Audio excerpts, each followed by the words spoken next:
সম্মানিত সুপ্রিয় দর্শক শ্রোতা দেশ ও প্রবাস থেকে যারা এই মুহূর্তে আমাদের সাথে আছেন, ভিডিও দেখতেছেন অথবা শুনতেছেন, সবাইকে জানাই আন্তরিক প্রীতি ও শুভেচ্ছা। বন্ধুরা, আমি কথা বলছিলাম সুইট সুন্দরী মিষ্টি একটা আপুর সাথে, প্রতিবেদন করবে বলে সংযুক্ত হয়েছে অডিও কলের মাধ্যমে। কয়েকদিন আগে থেকেই যোগাযোগ ছিল। তো উনি কেন আসছে প্রতিবেদনে বিস্তারিত ভিডিওতে থাকছে, অবশ্যই আপনারা কন্টিনিউ করবেন ভিডিওটা। আসসালামু আলাইকুম। ওয়ালাইকুম সালাম। আসসালামু আলাইকুম। ওয়ালাইকুম আসসালাম। কেমন আছেন আপনি? ভালো আছেন? হ্যাঁ, ভালো আছি। ভালো আছেন, ভালো থাকবেন এটাই কামনা করি। তবে আপনি প্রতিবেদনে কেন আসছেন একটু বলেন। ভালো একজন মনের মানুষের জন্য।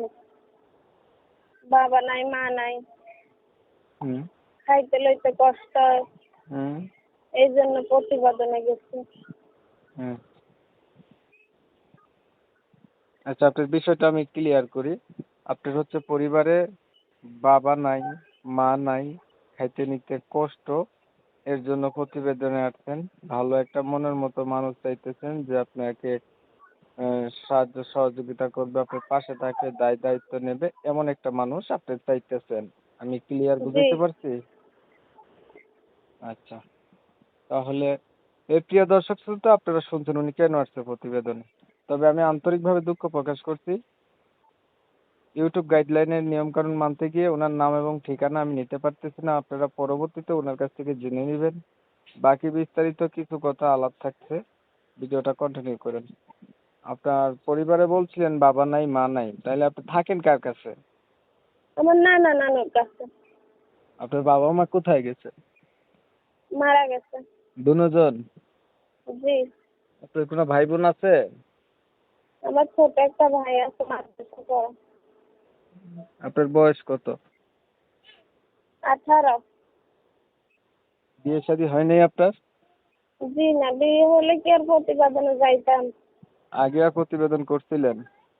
জি না, এই প্রথমে। কেমন মানুষটা চাইতেছেন আপনি? বয়স বেশি হোক কিবা বিয়ে করে থাকুক, তার তো কোনো সমস্যা নাই। ডাল ভাত চারটা খাইয়া আর হাতে যদি মরতে পারি, এটাই আমি চাই। এই পর্যন্ত প্রতিবেদন আর করা হয়েছিল? জি না, হয় নাই। পড়াশোনা কতটুকু করছেন? ক্লাস 7 পর্যন্ত পড়ছি। তা আপনি একটা মানুষ চাচ্ছেন, তার বয়স বেশি হলেও আপনার কোনো সমস্যা নাই। জি, কোনো সমস্যা নেই। আচ্ছা, আপনি ক্লাস 7 পর্যন্ত পড়াশোনা করছেন, কোরআন শরীফ পড়তে পারেন? হ্যাঁ, পারি। নামাজ পড়া হয়? জি হয়। 5 ওয়াক্ত নামাজ পড়া হয়। বর্তমানে আপনি কি করেন? এই সেলাই মেশিনের কাজ করি। আচ্ছা, মেশিনটা নষ্ট হয়ে গেছে, এখন বেকার বসে আছি। তা আপনার উদ্দেশ্য হচ্ছে ভালো একটা মনের মানুষ পাইলে তারে বিয়া করবেন না শুধু সম্পর্ক করবেন? বিয়ে বসবো।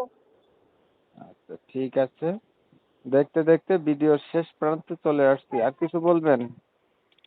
জি না, আপনি আর ভালো কিছু থাকবেন। বলার নেই।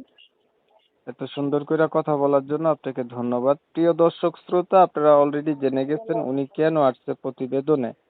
তো আপনারা জানেন যে আমি সব সময় এমন ভিডিওগুলো দেই। ওনার উদ্দেশ্য হচ্ছে একটা মনের মতো মানুষ পাইলে জীবন সাথী করবে। ওনার যেহেতু বাবা মা কেউই নাই, তো ওনার কথা শুনে যাদের একটু ভালো লাগছে, মায়া দয়া হয়েছে, ওনার প্রতি সহানুভূতি জাগছে, চাইলে ওনার সাথে কথা বলতে পারেন। আরো কিছু জানতে চাইলে যোগাযোগ করলে জানতে পারবেন। আর যদি ওনার ভিডিওটা ভালো লেগে থাকে তাহলে একটা লাইক দিতে পারেন, একটা শেয়ার দিয়ে ইমো মেসেঞ্জারে ছড়াই দিতে পারেন যাতে বেশি লোকে দেখতে পারে। আপনাদের মতামতগুলো আমরা কমেন্টে জানিয়ে দিতে পারেন। চ্যানেল যদি ভালো লাগে সাবস্ক্রাইব করতে ভুলবেন না। অনেক সময় নিয়ে আপনাদের মূল্যবান সময়গুলো নষ্ট করে, ধৈর্য ধরে কষ্ট করে আমার সাথে থেকে আমার চ্যানেলের ভিডিও দেখছেন, এর জন্য সবাইকে জানাই এমএসকে টিভির পক্ষ থেকে অসংখ্য অসংখ্য ধন্যবাদ। সবাই ভালো থাকবেন, সুস্থ থাকবেন।